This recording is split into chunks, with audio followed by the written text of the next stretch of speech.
खुलुमबाय दिनै रादाबखौ फरायदों आं श्री खोमसि ब्रह्मआ आंनि बे दैलि खौरां निउज चेनेलनि गेजेरजों नोंथांमोननो मिथिहरनाय जायोदि दिनै बंसिगावआव बर'नि दावहारु मुंख्लं बीर चिलागां बसुमतारी 26थि थैनाय सान फालिनायजों लोगोसे गोबां बर'नि दैदेनगिरिफ्रा बिथांनि गोथै हाखराव बिबार माला होफैदों लोगोसे बिथांनि सोमोन्दै गामिनि सासे मेलेमजिबि मदन ब्रह्मआ खेंफोरथि होयो। फाउन्डार चेयारमेन बीर चिलागां बसुमतारीनि दिनैनि बे गोथार आयद श्रायदनि हाबाफारियावनो मानाव गेदेर बिथांनि आंगो बिसि रमनि बसुमतारीया बिबार बावजेननायजों लोगोसे आगुनिनो बिटिसिनि बारग' चिफ श्रीजुत हाग्रा महिलारि आरो डिपुटि चिफ खाम्फा बरगयारि आरो बेजों लोगोसे माखासे गोबां इएमफोर आरो एमसिएलए आरो बेयावनो दुलाराय बर' फरायसा आफादनि मिरुनि आरो जिल्लानि आरो आनसलिकनि दैदेनगिरि बिथांमोन आरो जोंनि ओनसोलनि रायजो राजा बिथांमोन दिनै लोब लोब दान्दिसे सम नुजाफैनानै खुंगा 22थि बीर चिलागां बसुमतारीनि मुंख्लं सान फालिनायाव बाहागो लाखांलांबाय। दा बे बिथां बीर चिलागां बसुमतारीनि सुंद'यै बिबुंथि लाखिनो थिनलायनाय आङो जाखिनि मोनथिगौ बेखौ आङो बुंनो थाखाय सिगांनाय जाबाय।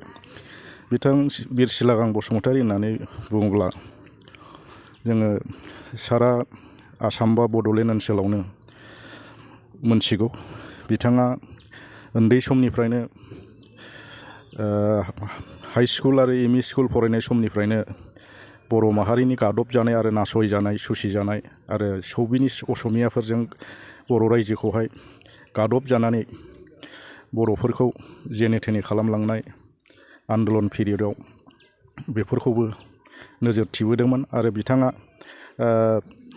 गोजौ फरायसालि फरायनाय समाव मोनसे समाव दतमा गोजौ फरायसालिनिबो जिएस जादोंमोन आरो बेनि उनाव बिथाङा क'क्राझार गभर्नमेन्ट कलेज दानि गभर्नमेन्ट कलेजावबो बिथाङा मोनसे समाव स्टुडेन्ट अर्गानाइजेसननि जिएस जादोंमोन। दा बिथाङा मोनसे समाव सिम्बोरगाव गोजौ फरायसालियावबो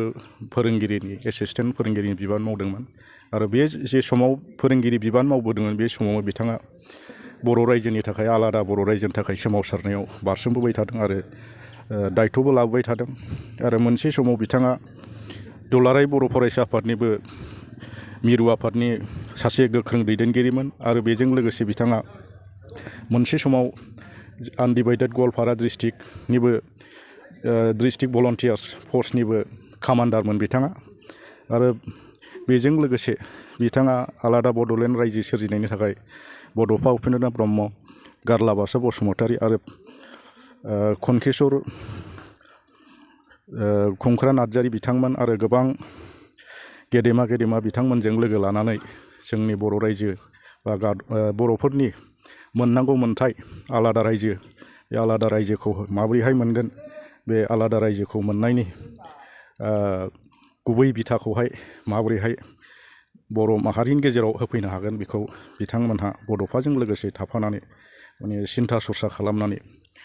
सोमावसारबोदोंमोन आरो सोमावसारबै बिथाङा मोनसे समाव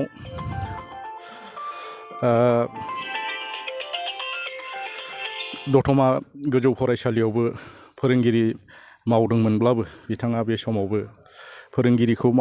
मावनायजों लोगोसे जाथि आरो समाजनि आरो बर' माहारिनि थामोनथा रैखानि थाखाय हाबा मावबोबाय थानाय समावनो 1992 मायथाइयावहाय बिएलटि बा बड' लिबारेसन टाइगारखौहाय जोंनि नैबे दतमा हालामनि सिङाव थानाय बलानदुबि गामियावहाय गायसनदोंमोन। बे गायसननाय समावनो बिथांखौ बड' लिबारेसन टाइगार फर्सनि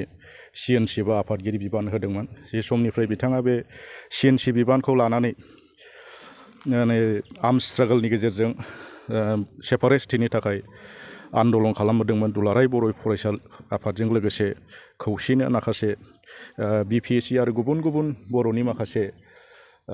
आफादफोरजों जथायै लोगो लानानै आलादा रायजोनि थाखाय सोमावसारै मोनसे समाव 1993 मायथाइयाव बर'फोरा मोनसे पलिटिकेल एरेन्जमेन्ट बिएसि मोनदोंमोन। बे समावबो बिथाङा सिगाङाव माने भलन्टियार फर्सनिनो सासे नेताखामोन थेवब्लाबो बिथाङा बै समाव माने भलन्टियार फर्सजोंहाय बिथाङा सारेन्डार खालामाखैमोन माने माबा मोनसे जाथिनि थाखाय हाबा मावबावनांगौ दंबावो होननानै नेक्स्टआव बिथाङा बे बिलथिनि गिलिर बिबानखौ लाफैदोंमोन आरो बेनिफ्राय बिथाङा बेखौ लाखांनायनि उनाव जोंनि बर'फोरनि थाखाय मोनसे आलादा रायजो सोरजिनांगौब्ला माबा मोनसे बा अभारग्राउन्डजोंल' जाजोबा हिसाबै दा बड'फायानो बुंलांनाय मथे माने बर'फोरनि गेजेराव मोनसे आर्मस रिभलिउसन नांगौ होननानै माने हाथियारनि जांख्रिथायखौबो लांफानांगौ होननानै दा बिथांखौहाय बड'फामोननि नेतृत्वआवनो बे बिएलटिखौ दानानै माने गालांदोंमोन आरो बे गालांनाय लेखानो बड'फानि माखासे आद्रा थानाय खामानिखौ बिथाङा मावबोगासिनो थानाय समावनो मा खालामनो नाथाय अबथिरा हरखाब बिथांनि जिउमायाव माने गानो रोङै केन्सार बेरामा 1997 96निफ्रायनो माने बे बेरामा माने गाग्लोबनानै लासै लासैनो बिथाङा 1997 मायथाइनि 1997 मायथाइनि 28 जुनाव बिथाङा बे बुहुमनिफ्राय रुंसारि जालाङो बिथाङा माने थैनाय समसिमबो नाथाय आलादा रायजोनि थाखाय गोसोआव आद्रा थालांबाय बेखिनिखौ आं बेजों लोगोसे दिनैनि रादाबा एसेनोसै खुलुमबाय।